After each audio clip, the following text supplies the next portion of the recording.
Bonjour à tous, et quelle fierté pour commencer. Très grande fierté de voir enfin le sport arriver à l'UNESCO comme un patrimoine culturel à préserver. C'est la première année depuis 2005 et l'Université de la Terre que le sport est enfin pris à sa juste considération, le sport d'impact social et environnemental. Tout un symbole, donc merci déjà à toutes et à tous d'être présents aujourd'hui pour cette conférence qu'on a intitulée modestement pour un sport qui change le monde, rien que ça, mais c'est sincère. Et puis, c'est aussi un acte un peu militant. Tous ceux qui sont là dans la salle, finalement, ne sont pas devant le match de l'équipe de France ce soir. Voilà, cette Coupe du Monde qui est décriée, cette Coupe du Monde qui, parfois, reflète un peu les maux de notre société.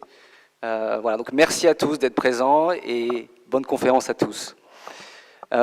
Avant de laisser la parole aux invités, moi je vais me présenter rapidement. Donc François Singer, j'ai 33 ans et j'incarne aussi cette génération qui souhaite remettre les sujets d'impact socio-environnementaux au cœur du sport.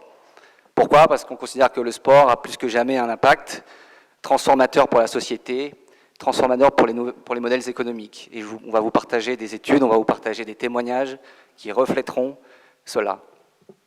Je fais partie d'une entreprise qui s'appelle 17 Sports. Le chiffre 17, et je pense que certains d'entre vous sont familiers avec ce chiffre, fait référence aux 17 ODD, aux 17 objectifs de développement durable des Nations Unies. Et notre objectif à nous, véritablement, c'est d'intégrer des stratégies d'impact social et environnemental dans le sport, mais pas que, de venir aussi aider les organisations, les fédés, les clubs à exprimer leur raison d'être et répondre à leurs objectifs d'impact social et environnemental. Ça, c'est notre mission. On est Bicorp. Et je pense que c'est aussi la mission de tous les acteurs du sport aujourd'hui et de demain, d'œuvrer pour le bien commun et d'intégrer l'impact au cœur de leur sujet et de leur développement. Avant de poursuivre, j'aimerais que vous puissiez même d'ores et déjà applaudir nos deux panélistes qui seront là pour le premier panel en lien avec l'impact environnemental, Arnaud Assoumani et Johan Penel.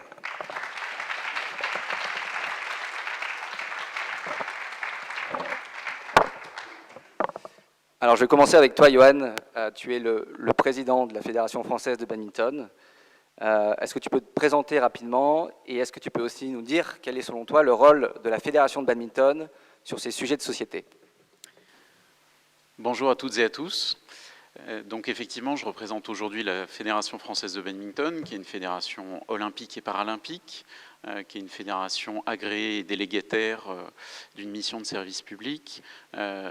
La réponse à ta question, François, elle sera différente peut-être dans un an, puisqu'aujourd'hui, dans cette grande dynamique de se poser la question de l'utilité du sport dans la société, on veut vraiment rénover l'image de notre fédération et une question simple, qui est la question de notre raison d'être, comme tu l'exprimais. Donc aujourd'hui, les missions d'une fédération, c'est promouvoir une discipline sportive, accompagner toutes les associations qui proposent cette discipline-là, et puis accompagner les athlètes de haut niveau pour représenter la France sur la scène internationale et permettre à ce pays de glaner le plus de médailles possible. Donc ça, c'est nos missions aujourd'hui, actuellement, qui nous sont confiées par l'État. Dans un an, on aura réformé nos statuts, et en particulier cet article 2, celui qui pose la question de l'objet social d'une association, c'est ce qui va être au cœur de notre réflexion tout au long de l'année. Pour répondre à deux questions qui sont principales. La première, c'est dans quel monde on a envie de vivre demain? Et ça ne concerne pas le sport, c'est vraiment les rêves qui vous habitent, et vraiment de se poser la question de ce monde idéal que vous auriez envie de connaître, de construire, et dans lequel vous aimeriez vivre. Donc c'est vraiment des questions de savoir si vous préférez vivre dans une société universaliste ou multiculturaliste, si vous voulez vivre dans une société du jeu ou du nous, si vous voulez vivre dans une société de la propriété ou une société de l'usage.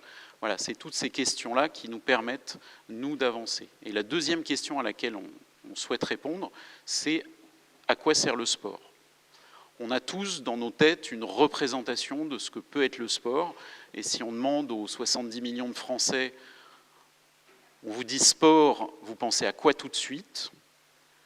Ce qui va sortir, c'est peut-être pas les actions merveilleuses qui sont portées aujourd'hui dans les associations, auprès de différentes populations, jeunes ou moins jeunes, des personnes qui sont malades, des personnes qui sont en situation de handicap, des personnes qui sont en recherche d'emploi, qui sont placées sous main de justice, des personnes qui sont dans le monde de l'entreprise et qui aimeraient vivre mieux leur quotidien, etc., etc.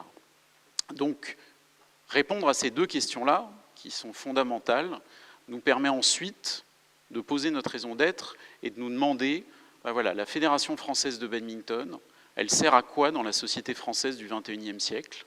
Et comment est-ce qu'on va révolutionner, réinventer nos pratiques pour juste répondre à ces enjeux-là? Donc en particulier sur la question environnementale, nous, on est un sport qui se pratique avec un projectile, qui est un volant, qui est soit un volant en plastique, donc évidemment le plastique, il faut bien le produire, soit des volants en plume-doigt véritables. Ce qui pose à la fois la question du bien-être animal, et puis la question de la durabilité, puisque un volant en plume à très haut niveau, il peut durer 3 à 4 minutes. Et après, on change. Donc évidemment, cette question-là, elle est primordiale. Après, il y a la question de la mobilité, puisque dans notre compétition phare, qui sont les internationaux de France de badminton, qui se déroulent tous les ans, le bilan carbone qu'on avait fait en 2015 montre que 98% de notre impact carbone vient des mobilités. Donc à la fois des athlètes qui viennent des 4 coins du monde et des spectateurs qui viennent des 4 coins de la France. Donc ça veut dire qu'il faut, dans le même temps que nous, on travaille sur les 2% qui restent, et en même temps qu'on cherche à changer les mentalités sur les 98% principaux. Donc comment on vient assister, comment on vient vivre une expérience sur une grande compétition internationale. Donc ça fait 12 ans aujourd'hui qu'on s'est saisi de cette question-là, et d'essayer de changer, pas après pas, la mentalité des pratiquants du badminton. Donc on a lancé la première formation sur l'organisation de manifestations éco-responsables de badminton. On a lancé une labellisation pour valoriser auprès des collectivités les clubs qui s'emparent de cette question-là dans l'organisation de leurs compétitions. Et puis après, évidemment, on ne pouvait pas attendre de nos membres des choses qu'on ne faisait pas nous-mêmes. Donc c'est pour ça qu'on fait nos internationaux de France la vitrine de toute notre ambition au service de la société. Donc nos internationaux de France, on a été parmi les premiers signataires de la charte des 15 engagements éco-responsables du ministère des Sports et de WWF. Dans le même temps, on est labellisé Agenda 21 par le mouvement olympique et sportif français. Et puis on essaie chaque année d'innover un petit peu plus, que ce soit sur le devenir de nos déchets, que ce soit sur le devenir de toute l'alimentation sur cette compétition-là, que ce soit sur la gestion humaine, parce qu'évidemment, ces internationaux, c'est 2 millions d'euros de budget, c'est 250 millions de foyers touchés dans le monde, mais c'est aussi 160 bénévoles qui passent 10 jours sur site, avec des horaires qui sont importants, pour faire vivre aux gens ce que vous avez forcément en tête quand on parle du sport, c'est-à-dire les grands événements. Et donc ce spectacle-là, eh bien, il faut de la ressource humaine, il faut bien la traiter, et il faut qu'elle se sente faire partie d'un tout.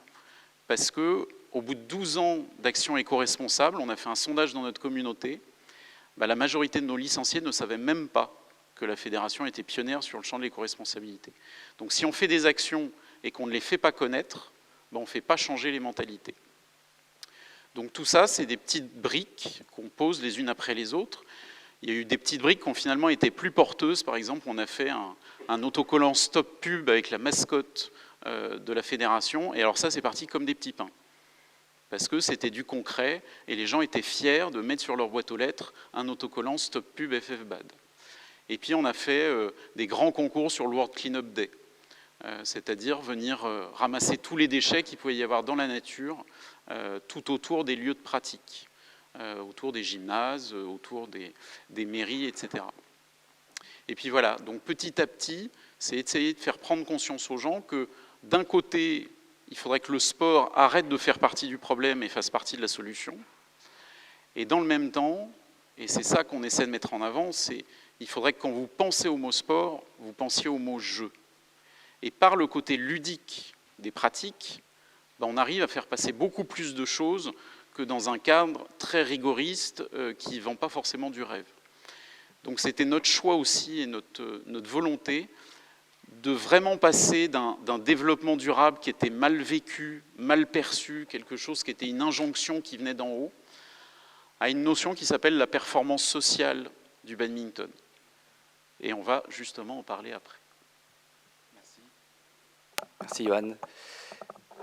Michael Rémiaz, aussi athlète paralympique, disait justement, être athlète, ce n'est pas seulement frapper dans une balle et porter un drapeau, c'est porter et défendre un ensemble de valeurs et d'engagement. On a avec nous aujourd'hui un champion paralympique, champion du monde, athlète engagé, ambassadeur de Paris 2024, entrepreneur, etc., etc. Arnaud, bonjour. J'ai une question, Arnaud. Comment tu fais pour avoir toutes ces activités aujourd'hui ? Bonjour à toutes et à tous. Ravi d'être ici avec vous. Et ravi, effectivement, comme tu le disais tout à l'heure, que le sport puisse être mis au centre et comme un moyen d'action par rapport aux problématiques complexes de notre époque. Comment je fais? Alors c'est marrant quand je regardais Athlète engagé, parce que c'est vrai que c'est une partie, enfin une manière dont je peux me présenter. C'est très bizarre parce qu'on me présente souvent avec les médailles, avec le palmarès. Ça apporte une espèce de crédibilité à ce qu'on va vous dire. Donc peut-être si on énonçait toutes les médailles, j'aurais peut-être une plus grande crédibilité, ou peut-être pas du tout. Mais Athlète engagé, c'est marrant parce que j'ai l'impression que tout le monde est engagé aujourd'hui. Enfin, en tout cas, les entreprises, quand on voit à la télé ou un petit peu partout, on dit tout le monde est engagé. Bon, bah c'est bon, il n'y a pas de problème alors si tout le monde est engagé. Bref. Alors que justement, c'est pas le cas, il y a beaucoup de problèmes. Donc je suis athlète, je me prépare pour mes 6e Jeux paralympiques pour Paris 2024. Après, j'arrête. Je suis sauteur en longueur. Et en parallèle de ça, je suis engagé auprès d'associations depuis près de 20 ans, à divers niveaux. Alors notamment parce que je suis né avec trois handicaps, 2 invisibles et 1 visible. Donc celui visible, c'est l'agénésie de l'avant-bras gauche que vous voyez, donc c'est une malformation de naissance. Donc voilà, je porte une belle prothèse. Et si vous la voyez pas parce que je suis assis, mais une autre prothèse faite par un designer qui s'appelle Dimitri Linka. Et donc le travail avec les associations, c'est réellement de comment avec le sport, on peut utiliser justement le sport comme moyen d'éducation pour travailler sur des valeurs, pour casser des stéréotypes, pour changer les mentalités, changer le paradigme. Et également, une de mes autres missions est d'humaniser le handicap, d'humaniser la différence de manière générale, les étiquettes qu'on peut nous accoler. Et une notion très importante pour moi qui est que ce ne sont pas les personnes, les individus qui sont inadaptés à la société, mais c'est bien la société qui est inadaptée à elle. Et ça, c'est quelque chose de fondamental et on peut l'appliquer à beaucoup de choses. Et ensuite, je suis effectivement ambassadeur comme d'autres athlètes. Enfin, c'est un titre pas vraiment honorifique, c'est dans les différentes casquettes. Sur Génération 2024, donc tout ce qui est éducation par le sport, encore une fois, c'est fondamental. Sur l'environnement et sur toutes les notions d'impact et d'héritage. Paris 2024, donc il y a un fonds de dotation, impact et héritage.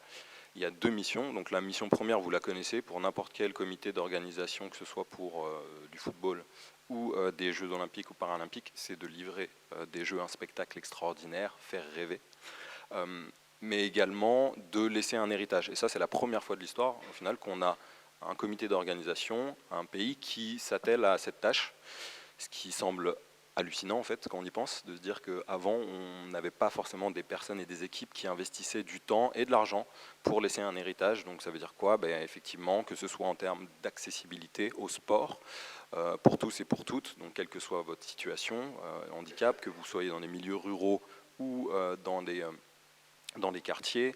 Ça va être également avec un cahier des charges sur l'environnement, avec toutes les contraintes et les modèles qui doivent évoluer. Je pense qu'on va en parler un petit peu plus après au niveau de l'écologie. Et le sport doit jouer sa part. Et le sport est un outil qui est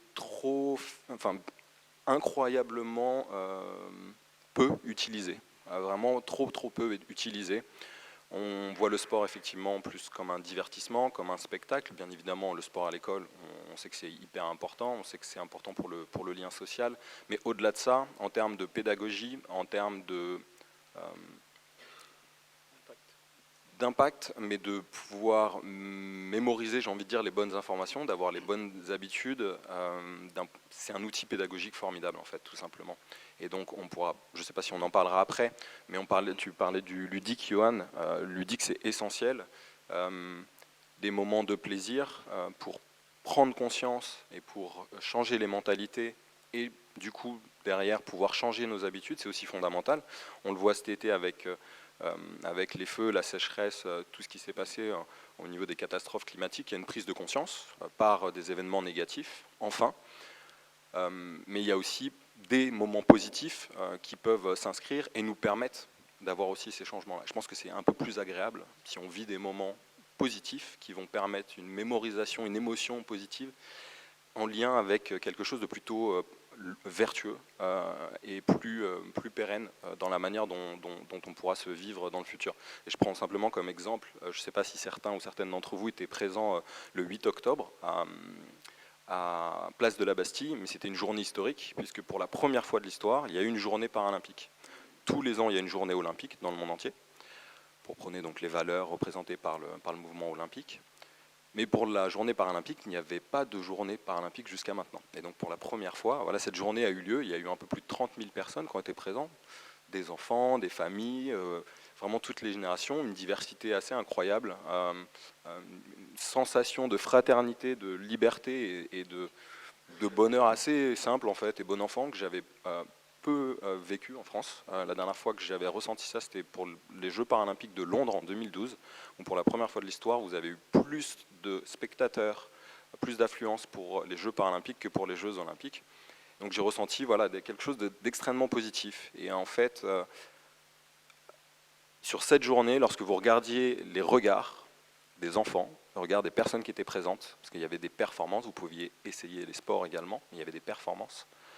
Et il y a par exemple Marcus Reim qui fait du saut longueur, qui saute avec une lame, c'est sa prothèse, c'est une prothèse propulsive. Et quand vous voyez le regard de toutes ces personnes-là, mes nièces étaient présentes également, mais vous savez qu'en fait cette journée elle va avoir un impact pour leur vie future, la manière dont elles vont interagir avec d'autres personnes qui sont différentes d'elles-mêmes. Et pour moi c'est fondamental. Donc que ce soit sur le sujet du handicap, que ce soit sur d'autres sujets qui peuvent être victimes ou étiquettes qui peuvent être victimes de discrimination, ou l'environnement, bien on peut avoir toutes ces actions. Et ces moments-là, je pense que le sport, la culture... Alors, moi, j'inclus le sport dans la culture, hein, mais ça ne va pas forcément plaire à certains. Mais en tout cas, le sport pour moi, le sport est un moyen justement qu'il faut utiliser et utiliser plus. Et ensuite, pour répondre à ta question, comment je fais pour... Enfin, j'ai différentes casquettes. La passion. La passion et peu de sommeil parfois. Et puis non, mais je pense des choses fondamentales lorsqu'on a vraiment, on sent qu'on peut avoir un rôle, une responsabilité. En tant qu'athlète, alors c'est dur en tant qu'athlète paralympique réellement, mais réellement quand vous voyez l'impact que vous pouvez générer, moi c'est encore une fois cette prothèse que vous voyez, c'est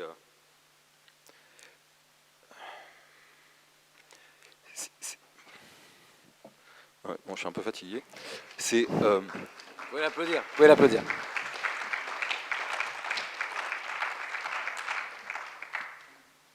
T'as un impact. C'est un outil d'ouverture au dialogue. Et avec les enfants, parce que eux, ce sont de vraies éponges. Et lorsque vous allez dans les écoles, les stéréotypes qu'ils peuvent avoir viennent pas des enfants directement, hein, c'est plutôt les nôtres. Et donc en fait, vous voyez, en 30 secondes, ils posent toutes les questions qu'ils veulent et puis c'est terminé, on passe à un autre sujet. Et donc ça, vous pouvez le multiplier par toutes les rencontres qu'ils vont avoir. Bien évidemment, ça nous aide à nous grandir et à pouvoir nous définir aussi, et à comprendre aussi les problématiques de notre époque. Donc je ne sais plus ce que je voulais dire d'autre, mais on va poursuivre. Merci. Merci Arnaud. Et on le constate, de toute façon, le sport a de plus en plus d'impact. C'est quand même notre rôle à tous de le remettre au cœur des sujets de transformation sociétale.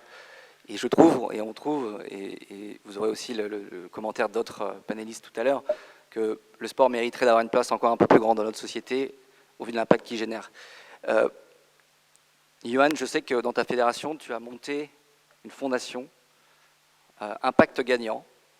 Est-ce que tu peux nous en dire quelques mots ? Alors effectivement, donc cette fondation Impact Gagnant, c'est la fondation de la performance sociale du sport. C'est ce que j'évoquais tout à l'heure. C'est-à-dire comment est-ce qu'on peut financer aujourd'hui le sport autrement. On a parlé du fonds de dotation Impact 2024. Là, nous, notre fondation Impact Gagnant, donc elle a 4 piliers, les dimensions éducation, santé, éco-responsabilité et inclusion. Donc derrière chacune de ces notions, c'est vraiment comment on réinvente notre sport en fonction de ces enjeux-là. Parce que le badminton, il joue de 5 ans à 90 ans, mais évidemment, selon qu'on a en face de nous des jeunes de 5 ans, des personnes âgées de 90 ans, des chercheurs d'emploi, quand on est à l'hôpital, en prison, dans un institut médico-éducatif ou quand on est dans un gymnase, c'est le même sport, mais ce n'est pas la même pratique. Et c'est cette force-là qu'on veut vraiment soutenir, et d'arriver à mettre en relation des clubs qui veulent sortir du cadre habituel de j'ai des bons gamins, je les fais détecter et puis je les fais monter le plus haut possible et ça sera peut-être le champion de France, le champion du monde, le champion olympique ou paralympique de demain. Aujourd'hui, à la Fédération de badminton, 2/3 des licenciés n'ont jamais fait une compétition de leur vie. Donc ça veut bien dire que la première caractéristique du badminton, c'est ce côté ludique et c'est l'impression que ça a laissé à tous ceux qui, un jour ou l'autre, ont tapé dans un volant. Donc c'est pour ça qu'il y a des clubs qui ont envie de se servir du sport sur de l'insertion professionnelle de jeunes dans les quartiers, de la réinsertion sociale de personnes qui sortent de prison, de l'insertion de personnes réfugiées qui arrivent sur le sol français et dont le premier contact, ça va être de jouer avec un volant et une raquette. Et justement, toutes ces actions-là, si on veut s'en servir pour faire changer le regard des Français sur le sport et de se rendre compte que oui, ça peut servir à plein d'autres choses que de faire vivre des émotions ensemble à travers les grandes compétitions, il faut des moyens. Impact 2024, c'est le premier fonds de dotation qui finance autre chose que la performance sportive. Donc nous, notre fondation Impact Gagnant, on veut à la fois financer ces projets-là en mettant en relation les clubs porteurs de projets Impact et des mécènes, mais on veut aussi évaluer ces actions-là. Parce que compter des médailles, c'est facile. Mesurer le bonheur des gens, c'est beaucoup plus difficile. Donc on va travailler avec les SEC pendant 4 ans, avec la chaire Innovation et Entrepreneuriat Social. Ils ne viennent pas du monde du sport, ils viennent vraiment du monde de l'intérêt général, et ils vont nous accompagner justement dans la mesure d'impact sociétal de ces projets-là. Et puis la troisième étape qui sera portée par cette fondation, c'est le passage à l'échelle. C'est-à-dire recenser les bonnes pratiques, c'est bien, ça on sait bien le faire, mais aujourd'hui, les Français considèrent toujours le sport comme un divertissement. Donc si au-delà des Jeux de 2024, les gens se disent « Ah le sport, maintenant je sais ce que c'est, je sais tout ce qu'on peut faire avec », ça ne deviendra réalité que si toutes les actions qu'on va financer, vous en aurez connaissance. Alors évidemment, je pense que dans la salle, on est déjà tous convaincus, donc on prêche des convertis, mais surtout, parlez-en autour de vous. La victoire, ça sera d'aller chercher tous ceux qui aujourd'hui ne croient pas au sport. Et ça, il n'y a rien de tel que des actions fortes, des actions concrètes, et l'influence dans un parcours de vie que peut avoir l'entrée à un moment ou à un autre dans une association sportive. Et donc là, on est vraiment sur la notion d'impact, sur la vie des populations et sur la vie des territoires. Et il n'y a rien de plus concret, nous, dans le badminton spécifiquement, que nos volants, dont je parlais tout à l'heure. Donc en France, à peu près chaque année, c'est 5,5 millions de volants qui sont consommés. Et qui finissaient, alors c'est d'abord en compétition, puis quand ils sont un peu abîmés à l'entraînement, et puis quand ils commencent à être vraiment très très abîmés, on le donne aux enfants, et puis après il finit à la poubelle. Il n'y avait pas de filière de recyclage. Donc il y a une start-up qui s'est montée en Pays de la Loire, qui s'appelle Compoplume, et qui est le premier projet qui est financé par la Fondation. Ils prennent tous ces volants-là, et ils les broient pour faire des tables. Donc voilà, donc peut-être qu'un jour, toutes les tables de cet amphithéâtre, ici à l'UNESCO, seront peut-être issues du recyclage. Alors là, on parle de volants de badminton, mais ça sera peut-être d'autres consommables sportifs. Sauf que cette start-up, elle a été créée en 2020, donc évidemment 2020, c'est pas une bonne date dans nos esprits. C'était pas le bon moment pour se lancer. Ils ont courbé les chines, ils ont survécu, mais ils ont un problème de collecte. Donc nous, on va équiper la totalité des clubs de badminton en France. Il y en a 2000 qui sont affiliés à la fédération, mais aussi tous les pôles espoirs, les pôles France, parce qu'il faut que les athlètes se rendent bien compte qu'ils consomment beaucoup de volants et qu'il doit y avoir une deuxième vie. On va ensuite assurer l'acheminement vers Nantes, et puis on va leur donner des moyens supplémentaires pour passer à l'échelle, qu'il y ait plus de salariés et qui puissent fournir plus de tables, plus de meubles de manière générale. Et puis on va les financer aussi pour qu'ils nous trouvent une filière de recyclage sur l'ensemble des consommables. Parce qu'il y a des volants en plastique, aujourd'hui on ne sait pas quoi en faire. Il y a tous les cordages des raquettes. Il y a les raquettes une fois qu'elles sont cassées. Il y a tous les textiles. Voilà, notre but, c'est que 100% des consommables du badminton, demain, trouvent une deuxième vie. Et on raconte une belle histoire parce que, au siège de la fédération, à Saint-Ouen, dans le 93, demain, toutes les salles de réunion seront équipées avec des produits issus de Compos-Plume. Donc après avoir vécu sur des terrains, eh bien, ces volants trouvent une deuxième vie au siège de la fédération. Et c'est important parce que des consommables dans le sport, il y en a plein. Donc il y a tout le champ des recycleries sportives qui se sont lancées ces dernières années. Et c'est important, voilà, il y en a qui ont des porte-manteaux faits à partir de vieux skis. Et voilà, et c'était évidemment pas l'idée première quand le fabricant de skis s'est lancé. Donc tout ce qui est fait en France, c'est une obligation aujourd'hui à travers la loi sur la filière REP. Mais évidemment, nos volants, ils sont produits en Chine. Donc c'est à nous de trouver les solutions et d'amener toute la communauté sportive dans ce champ-là. Merci Johan. On constate en tout cas l'impact de la fédération. Je ne sais pas si vous avez vu une des dernières études du MIT qui a été publiée et qui montre le rôle de l'athlète. C'est-à-dire que l'athlète aujourd'hui est plus suivi que le politique. Il est plus suivi que le chanteur. Il est plus suivi que l'influenceur. C'est l'athlète qui influence le plus notre société. Or, l'athlète ne prend pas encore assez la parole sur ces sujets de transformation sociétale. Moi, Arnaud, j'aimerais savoir pourquoi. Est-ce qu'il y a une pression forcément aussi des instances? Est-ce que c'est compliqué à la fois de mener une vie d'athlète et une vie de citoyen engagé, quand on sait qu'on a parfois des compétitions à l'autre bout du monde, des calendriers qui s'accentuent, etc., etc. Comment tu arrives à concilier les deux et comment faire pour que l'athlète puisse de nouveau prendre parole, sachant qu'il est plus que jamais écouté aujourd'hui? Question difficile. Oui, il y a plusieurs questions dans la question. Alors déjà, tu ne vois pas parce que c'est un couteau invisible, mais j'ai un couteau ici, juste là. Donc il y a un moyen il y a de la pression. Non, pour être plus sérieux. Alors, l'athlète, effectivement, mais comme nous toutes et tous, nous sommes victimes d'une dissonance cognitive assez importante. Alors, il y en a certains qui comprennent les enjeux. Je pense que la plupart ne comprennent pas forcément les enjeux. Et il n'y a pas de problème en soi par rapport à ça. Il faut pouvoir justement former, sensibiliser. C'est la première chose à faire. C'est-à-dire pour comprendre un problème et avant de pouvoir agir, justement, il faut d'abord comprendre le problème. Donc la sensibilisation, c'est essentiel. Et ensuite, on a des athlètes qui sont engagés. Généralement, les athlètes qui sont engagés, ce n'est pas forcément les athlètes les plus suivis ou les plus médiatisés. Pour diverses raisons, là je pense que ce serait bien trop complexe et trop long de rentrer dans le pourquoi. Ensuite, effectivement, sur les sportifs, j'allais dire et sportives, je pense que c'est quand même beaucoup plus des sportifs qui ont une influence plus importante. Tout simplement parce que c'est vraiment des sports comme le football, la NBA, la NFL, le cricket aussi dans d'autres pays qui ont des millions de personnes, ou des dizaines, voire des centaines de millions qui les suivent. Et au final, effectivement, tout ce que ces personnes peuvent dire, donc vous avez les femmes aussi, je pense au tennis, mais au final, il y a assez peu de sports quand même où vous allez avoir les mêmes échelles d'audience.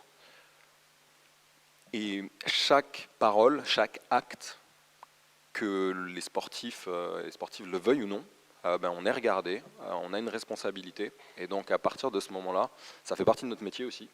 Même si effectivement, je pense que pour les footballeurs qui ont des dizaines, voire des centaines de millions de personnes qui les suivent, ils ne se sont pas dit au départ je vais jouer au ballon puis je vais être plus influent qu'un homme ou une femme politique. Sauf que c'est la réalité. Donc effectivement, quand Kylian Mbappé va faire des choses ultra positives avec des associations et plus engagées que la plupart des footballeurs peut-être avant, enfin, ça, en tout cas c'est mon avis, avec quelqu'un d'assez jeune et cette notoriété. Donc un aspect hyper positif d'un point de vue social. Et que lorsque un journaliste lui pose une question sur une question qui est assez sérieuse, après on peut comprendre toutes les problématiques de logistique, à prendre le train lorsqu'on est un des plus grands clubs, enfin en tout cas suivi par voilà, des dizaines de millions de personnes à travers le monde. Seulement lorsque la réaction, lorsqu'il va rigoler, en fait ça c'est catastrophique, quoi. Moi je trouve ça catastrophique au final pour les jeunes. Le char à voile, toi tu... Le chat, mais alors, outre la blague, ça peut être super intéressant. Est-ce qu'on pourrait se déplacer en char à voile non mais bon, c'est une autre question. Au-delà, ouais, bon, faut attendre qu'il y ait du vent, mais bon. Donc ça c'est une responsabilité qui est quand même super importante. Donc pourquoi les athlètes ne le font pas forcément? Je pense qu'il y a diverses raisons. Il y a des raisons également de business, tout simplement, parce que certains ou certaines peuvent avoir peur de prendre la parole. Mais je pense qu'il y a un manque de courage. Alors moi je ne regarde pas, je veux dire que je supporte l'équipe de France, mais je ne regarde pas la Coupe du Monde. Je suis très déçu des prises de parole de la plupart des footballeurs. Je salue le courage, par exemple, des Iraniens qui prennent des vrais risques et qui ne chantent pas leur hymne, que les Allemands aient un geste également. Le sport, alors c'est vrai que c'est Michael aussi Jérémias qui a fait un post là il n'y a pas longtemps, où il dit le sport a toujours été politique. C'est vrai qu'on a les Jeux Olympiques ou les Jeux Paralympiques se veulent la politique, mais au final ça a toujours été politique. J'ai eu la chance de rencontrer Bob Beamon il n'y a pas très longtemps, qui est le recordman toujours olympique en son longueur, un peu plus de 53 ans après les Jeux de Mexico. La veille de son concours, il y avait eu le 200 mètres avec John Carlos et Tommy Smith. Et donc vous vous en rappelez sûrement de cette image avec des gants noirs soutenant des Black Panthers, donc contre la ségrégation raciale aux États-Unis. Et ils se sont fait donc virer à vie au niveau olympique, sauf que cette image est restée et ça a contribué dans ce combat-là, en tout cas, aux États-Unis et certainement à travers le monde. Donc nos rôles sont essentiels, effectivement, et on a besoin de tout le monde, mais les athlètes, on ne doit pas négliger. En fait, je vais quand même mettre une parenthèse par rapport à ça, parce que à la base, c'est effectivement c'est pas notre métier. On s'entraîne pour faire des performances dans notre sport. C'est souvent lié à un rêve pour beaucoup, lié à l'enfance.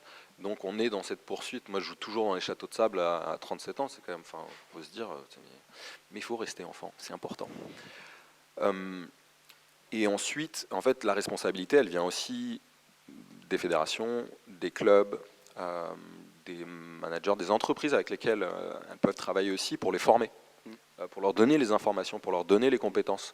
Je salue Sciences Po qui est ici, une école dont j'ai eu la chance de passer pour la première promotion d'ailleurs, qui était pour les sportifs de haut niveau. Il y a d'autres écoles, on parlait de l'ESSEC aussi.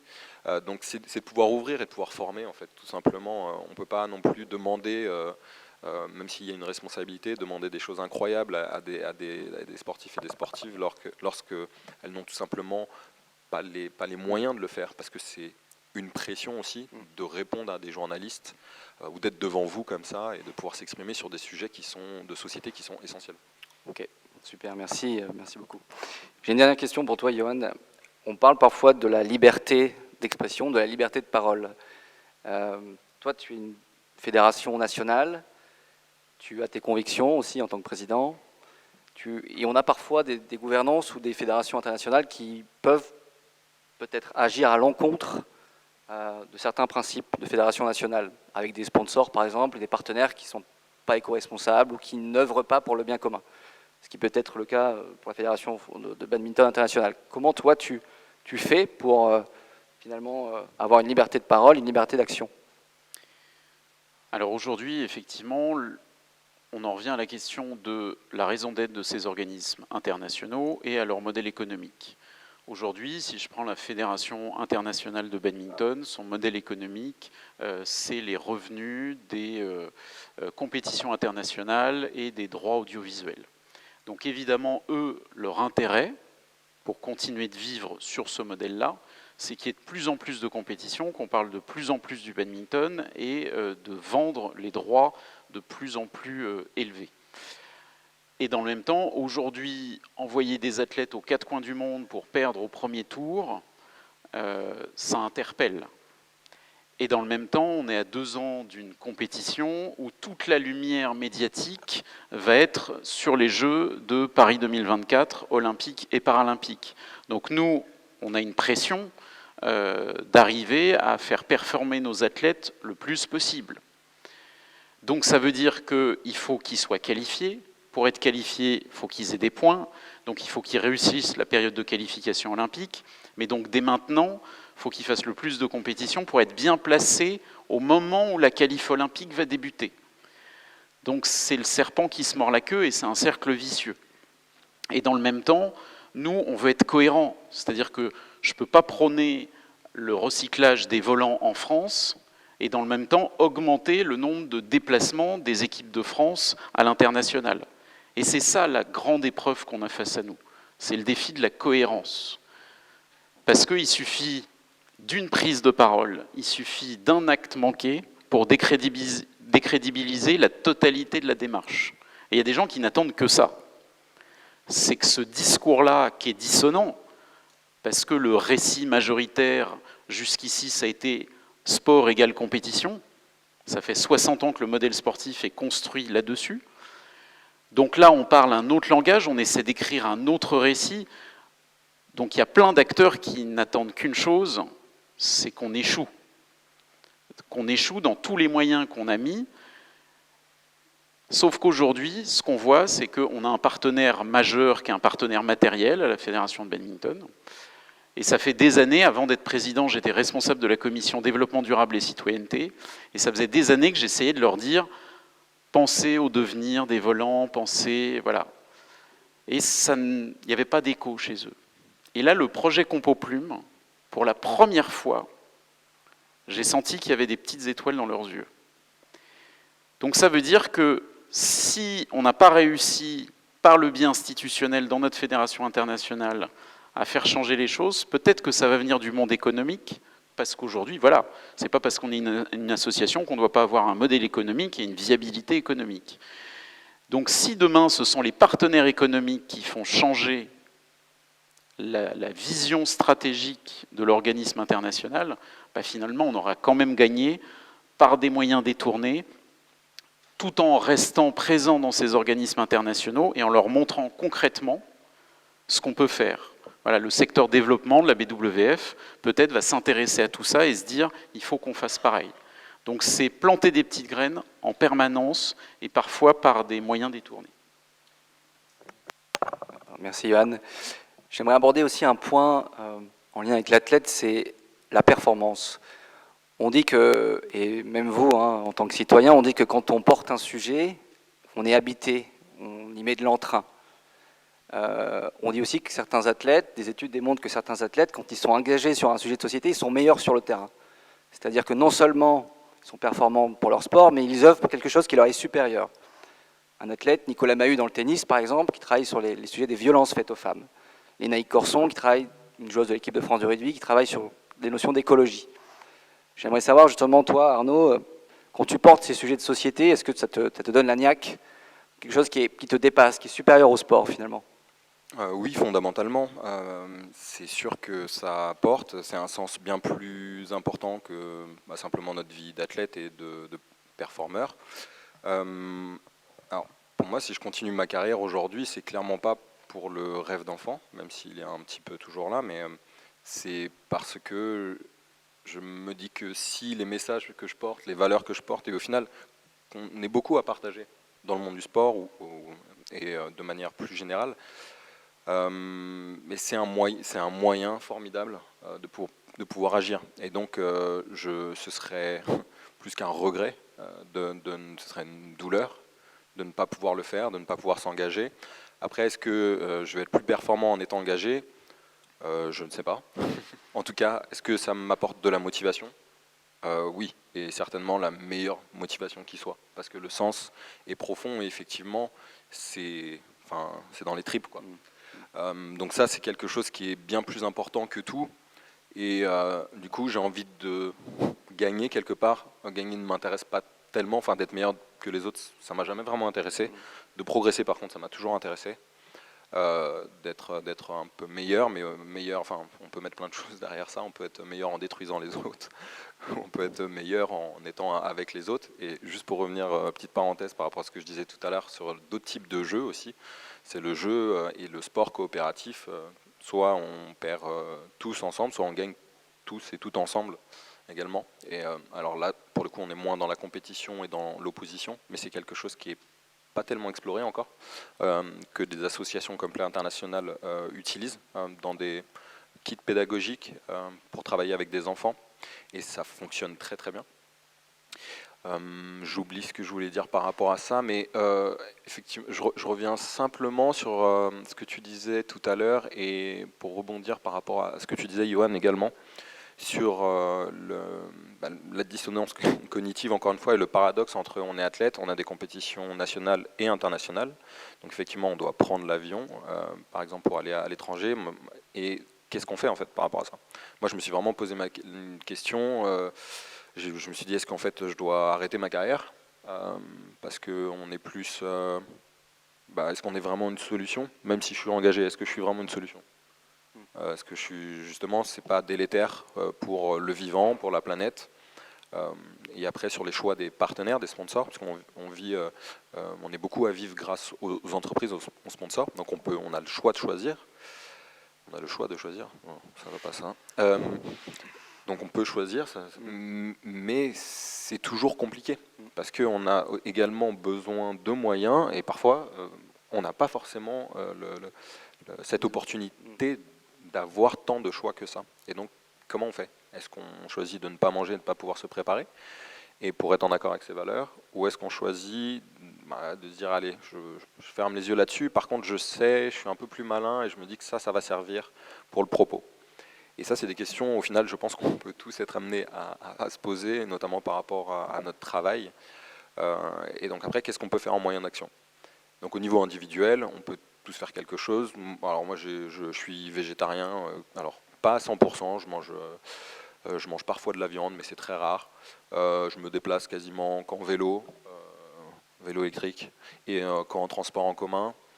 Je n'ai pas pris l'avion, alors j'en prendrai pour les compétitions internationales, donc j'ai pas le choix. Alors au final, il n'y en a plus trop en avoir, parce que les championnats du monde, je vous invite d'ailleurs, c'est une invitation, on a les championnats du monde d'athlétisme para qui sont à Charletti. J'ai une très bonne mémoire des visages, je peux vous assurer, ce sera du 8 au 17 juillet. Ce n'est pas une menace, mais j'ai une très bonne mémoire des visages. Merci Arnaud, on terminera par ça. Vous pouvez les applaudir tous les deux. Merci. Merci, merci. Alors, avant de passer au deuxième panel, j'appelle à la barre deux personnalités qui travaillent dans l'univers de la start-up à impact dans le sport. Je voulais donner la parole au monde de l'entreprise. Parce qu'on parle de fédération, on parle d'athlètes, on parle de président, on va bientôt parler aussi des pouvoirs publics juste après. Est-ce que Olivier, tu peux me rejoindre, et Romain, tu peux me rejoindre, afin de parler de vos deux organisations? On peut les applaudir également.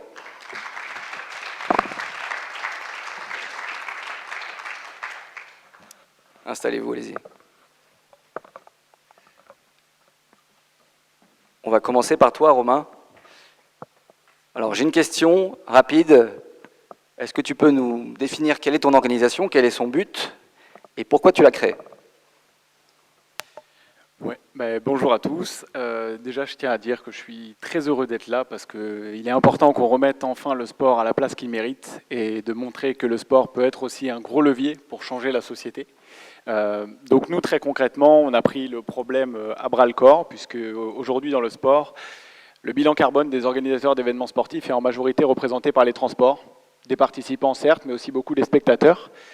Et comment on s'y est pris? On a créé une entreprise qui s'appelle Stadium Go, qui est une plateforme de covoiturage dédiée aux événements sportifs où le but du jeu, c'est d'accompagner les organisateurs à promouvoir la pratique du covoiturage. Mais comme ça a pu être dit, et je trouve ça hyper pertinent, pas par le levier de la contrainte en leur disant que c'est mal ce que vous faites et que c'est de votre faute si aujourd'hui la planète brûle, simplement par le levier pédagogique que le sport, en leur faisant comprendre qu'aller au stade, aller voir un événement sportif, c'est un plaisir et ça doit le rester, mais qu'en participant, en utilisant le covoiturage, quelque part, on peut avoir un levier d'action chacun à son échelle et partager à quelque chose qui nous dépasse, qui est beaucoup plus grand et qui permettra de réduire drastiquement l'empreinte carbone globale du sport. Voilà un petit peu ce qu'on fait aujourd'hui avec Stadium Go. Merci Romain et bravo pour ta mission d'entreprise. Bravo, on peut l'applaudir. La parole est à Olivier. Olivier, même question, est-ce que tu peux nous décrire un peu ton organisation et son but? Bonjour à tous, extrêmement heureux aussi d'être parmi vous. Je suis très honoré parce que humblement on a démarré nous notre entreprise en voulant changer les choses, changer le monde j'aimerais, clairement. Donc moi je suis le fondateur de la société FlyCup. FlyCup ça a plusieurs ambitions, on a parlé de sport, on a parlé de loisirs, on a parlé de plaisir. Et c'est vrai qu'on est sur ces dynamiques-là parce que souvent quand on va voir un événement, quand on va voir un match, on y va pour le plaisir et on ne pense pas forcément à tout ce que ça peut engendrer derrière comme impact carbone. Donc il y a les transports, comme le disait Romain, et puis il y a aussi la consommation sur place. Quand on va dans un événement, on va sûrement aller boire une bière, on va manger un bon burger, des bonnes frites, et puis on ne pense pas forcément à comment sont fabriqués ces emballages, où est-ce qu'ils sont fabriqués, par qui, et l'impact de la fin de vie de ces emballages. Donc nous, on a voulu s'attaquer à ce problème-là en essayant de faire comprendre aux gens, finalement, qu'ils peuvent avoir aussi un impact dans leur consommation lorsqu'ils vont se déplacer dans un événement et lorsqu'ils vont profiter du moment. Donc FlyCup, qu'est-ce que c'est comme produit? Ce sont des packaging assez pratiques, malins, qui permettent de remplacer les emballages traditionnellement utilisés par tous les organisateurs d'événements et les restaurateurs. On est passé de la barquette de frites, de l'emballage pour le burger, du sac, etc., à un seul et unique emballage, qu'est le FlyCup, qui permet de remplacer l'ensemble des emballages traditionnellement utilisés et qui permet de tout avoir dans une main. Donc fini les deux mains prises, fini le stress de se lâcher. Vous n'avez qu'un seul et unique emballage qui vous permet d'avoir toujours une main libre et de profiter du moment. Donc on part de ce biais-là, et puis après derrière, au niveau de toute notre chaîne de valeur, on a cette volonté de décarboner finalement toute la consommation dans les événements. Aujourd'hui, on a une solution qui est, on va dire, on a la volonté de réduire les déchets du coup dans les emballages, et dès aujourd'hui, pour demain, on est en train de travailler sur une solution qui sera zéro déchet, parce que l'emballage le plus vertueux est celui le déchet le plus vertueux est celui qu'on ne jette pas, et donc du coup on a cette volonté nous de pouvoir aussi proposer une solution 100% réutilisable et réemployable. Donc voilà ce qu'on essaie de faire avec FlyCup, et on essaie d'inclure du coup dans tout notre écosystème les clubs surtout, pour aller vers beaucoup plus d'éco-supporterisme et de faire prendre conscience par le plaisir, de manière ludique, à tous ces supporters qu'ils ont aussi un impact et qu'on a besoin d'eux. Voilà. Merci à tous les deux. Merci beaucoup. Vous pouvez aller vous asseoir. Merci. Donc ça bouge dans les entreprises, ça bouge dans les startups, et des exemples comme ça, il y en a 40. Donc voilà, on espère que ce sera le monde du sport de demain et que les clubs, les fédés et même les athlètes seront à la fois ambassadeurs et sponsors de ces marques. Alors j'appelle maintenant, pour passer au panel plutôt en lien avec l'impact social, 3 nouvelles personnalités. Vous pouvez monter, on peut les applaudir. Isabelle, Jean-Philippe et Philippe.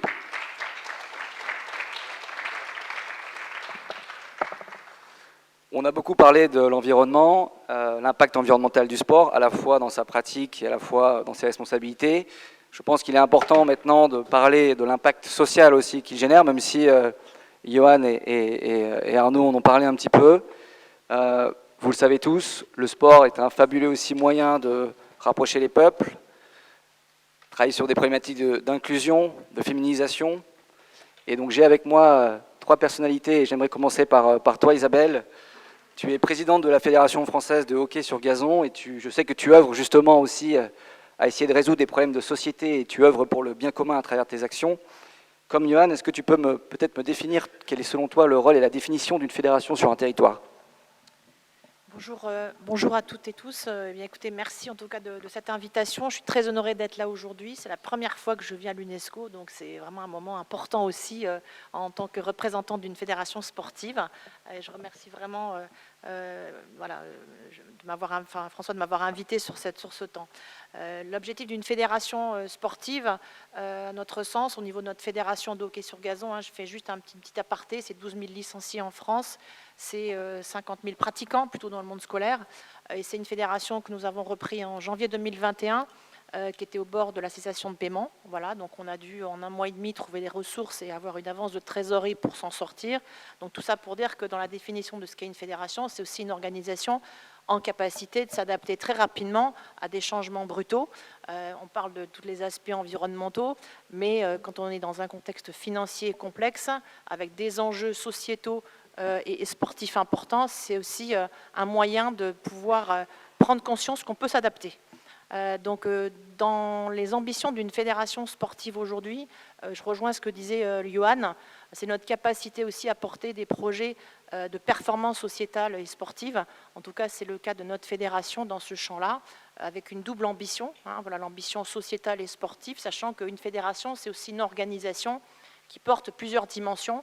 J'ai parlé de la dimension économique rapidement, mais elle porte aussi les dimensions sociales, dont on va parler, sociétale, c'est-à-dire l'ancrage territorial de la fédération au travers de ses ligues, de ses comités et de ses clubs, environnementale au travers de ses impacts, de ses activités, et puis bien évidemment au sujet de la gouvernance, c'est-à-dire sa capacité à prendre des décisions et à prendre ses responsabilités pour que finalement cette organisation, elle soit non seulement en état de fonctionner correctement pour répondre à un enjeu qui est le bien-être commun, voilà, mais également sa capacité à être pérenne dans le temps. Une fédération, ça doit être une organisation qu'on doit pouvoir transmettre aux suivants et aux suivantes, qui les manageront.